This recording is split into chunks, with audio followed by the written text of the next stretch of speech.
HIIT, or high intensity interval training, is a form of exercise where you change the intensity of the exercise you're performing for certain periods of time. For instance, sprint for 10 seconds, then walk for 30 seconds, and repeat this cycle for say 15 bouts. This would be a 1-to-3 ratio, and the ratio can be changed as many athletes do a 1-to-2 ratio, sprinting for 10 seconds, then walking for 20 seconds.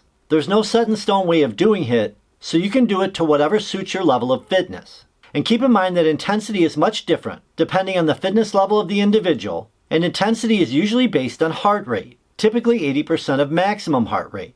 And there are 5 heart rate zones. These zones are based on an estimate of an individual's maximum possible heart rate. It is almost impossible to tell exactly what a person's maximum heart rate is, but a common formula used is 220 minus your age. So, for example, if you're 35 years old, then 220 minus 35 equals 185.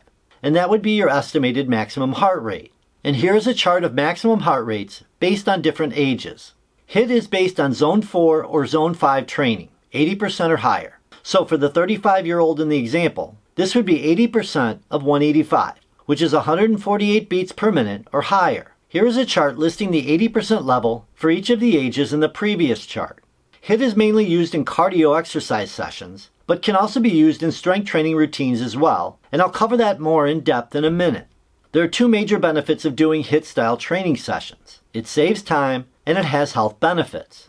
It saves time in that you exert more energy during the exercise session than traditional steady-state cardio sessions. For instance, using my example from earlier, 10-second sprints and 30 seconds of walking for 15 cycles. This is 40 seconds for 15 cycles, which is 600 seconds or 10 minutes. If you had just walked for those 10 minutes, you would have used far less energy, as the higher intensity sections of the 15 cycles demanded you to use a higher level of energy. So less time, more calories burned. HIIT training session also improves heart function. Over time, the heart becomes more efficient, pumping more blood per beat than before, which is called the stroke volume of the heart. So the heart can pump more oxygen-rich blood throughout the body with less beats. This also means that your resting heartbeat will decrease, making it even more efficient.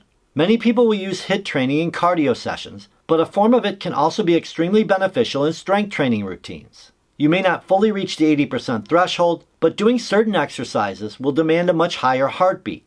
For instance, here's a quick example of a combination circuit and HIIT training routine of 9 exercises using dumbbells or body weight.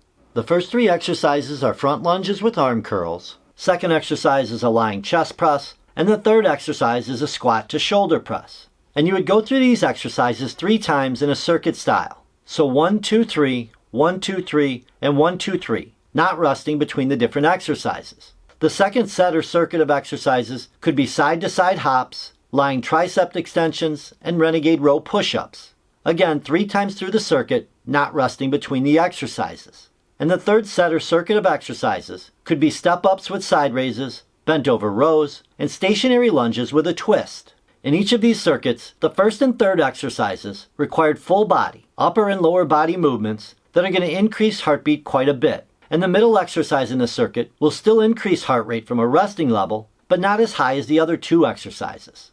This little routine also worked all the major areas of the body: arms, legs, chest, shoulders, core, and back, and had at least 1 exercise in all 3 of the major planes of motion: sagittal, frontal, and transverse, and required cardio, strength, balance, and coordination. By choosing certain exercises and grouping them together in a specific way, you really can create efficient and demanding workouts that use the philosophy behind HIIT training. Alright my friends, hopefully you got something out of this video. I do have to thank my man Parker for helping me make the video, and I do have more videos right there that you may have an interest in. Till next time, I am out of here.